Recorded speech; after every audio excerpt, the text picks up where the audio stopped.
Okay, so continuing the tour here. Another fig tree. This one's a brown turkey. The one behind us there is a black mission fig. And coming along, she's acclimating a bit. She was the last one I planted, so. Pomegranate.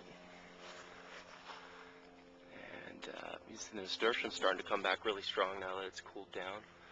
Lovely edible flower for you all that love your edible flowers. And this is an Anna apple, ultra dwarf, so she won't get much bigger than that right there. And she's already given us lots of fruit. Let's see. I'll come on down this way and show you, and then we'll go in the dome last. See the dome here behind me. We did have a shade cloth in it through the winter. Just pulled that off. And behind us there's the upper terraces. Okay, now that you're dizzy, hey Jane Grace, my companion in the garden, wondering who I'm talking to. And another ultra dwarf apple tree. We're standing in the apple guild, Gala, Fuji behind me here. Okay, so what we're doing right now is building more beds. And I just propped up some PVC pipe so you can see what our vision is, but this will eventually be a high tunnel. And this high tunnel will allow us to, access our greens through the winter. And then as well as having the high tunnel, I'll also possibly create a microclimate by having a secondary arched PVC system and covering that with floating row cover, so I won't have to heat or do anything like that inside the greenhouse. Okay, these beds. Okay, so here was what my experience was with the tomatoes this summer. This is called Hurricane Utah, and this upright system here worked really well until I had high winds. And see, I just used twine, and I clipped it down to tomato clips. I connected it to tomato clips, which are these little guys. Let's see if we can find a tomato clip. This is a tomato clip. You see how the twine just connects to the tomato clip. And so that worked well until I got high winds, and then they blew down. So that kind of sucked one morning to come out and have all my vines down with heavy fruit on it. So this is the method I would recommend. Now, you can see this kind of slides up there.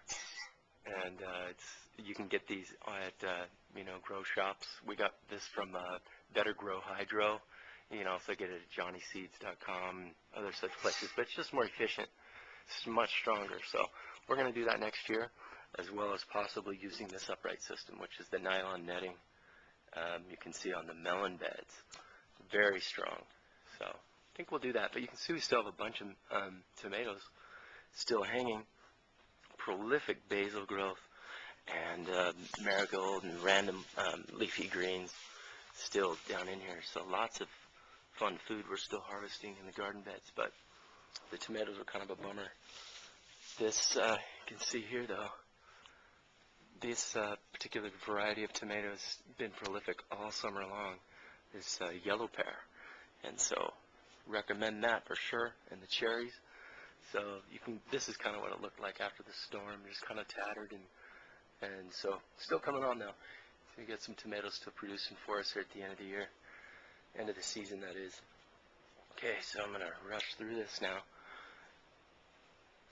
And you can see the melon beds. I left these up here. I was going to pull all the vines down. I failed to do a video last month, so I apologize for that. But this upright system worked amazingly well. We harvested a ton of melons.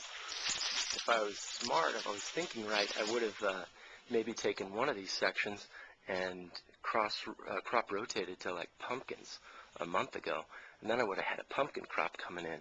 So anyway, this vertical upright system worked amazingly well, and fully recommend it.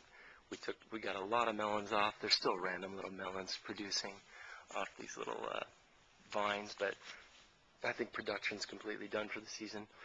In fact, we've quit watering some of this bed, and you can see the basil still coming in really strong.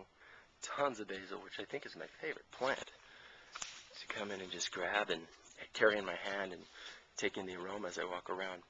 Okay, so we're going to cruise the other way in the bed. So let me show you this real quickly. These are my buddies, the blueberries, still waiting to be planted. Gooseberry up against that wall. So using every bit of space we can to get some berries and plants. Alright, little Gala apple here. Let's go the other way. This is the soil mixing section, where we'll be mixing some soil with a little bit higher acidity for the berries, getting them in some pots. Now this wood, for all you professionals out there, I would have liked to have done a cedar or a redwood or something like that, but maybe down the road. Okay, so that's where we're at with the lower beds. I've got to name these areas. Zones, like Zone 5. Zone 5. Okay, so here we cruise back into the dome. And I think in the last video we had tomatoes coming up out the top and the sides, cucumbers, they were all battling it out for space. Well, they eventually battled it out to where I couldn't even get in the door. And just finally had to come in one day.